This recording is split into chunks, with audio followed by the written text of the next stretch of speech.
Well, I've never really liked working in the studio very much. I've always found a very artificial and sterile atmosphere, but it's something that over the years, I guess, it shakes down into two approaches. One is when you go into the studio and you rehearse with the band, you've probably got a pretty reasonable idea of a piece of music, but you kind of get it going. I mean, not sometimes you rehearse it in a rehearsal place and then go in the studio with it fairly well formed. Sometimes you work it up in the studio and record it later the same day.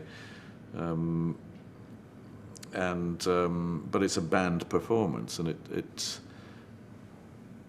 substantially, by the time you get it on record, by the time you've recorded a master take, the music is pretty well defined.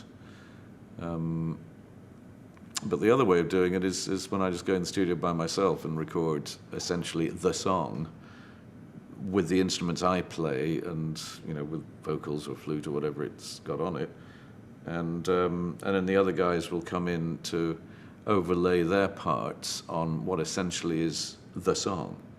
The song is defined at that point. It's got vocals, it's got a tune, it's got melody, the arrangement is all in place, and then they're coming in to work over that in a judicious, careful way without hopefully destroying what essentially now is the song, even in its fairly skeletal, unadorned state. And probably over the years, 2/3 of what we recorded has been done in the formal way, where the band will work together, rehearse it, people come up with some ideas, we change things around. Sometimes the song will, as it's being organically developed in that way, it will change its direction a little bit, or even a lot. And then maybe 1/3 of the pieces that I've done have been done the other way, with me recording them and people coming and joining in.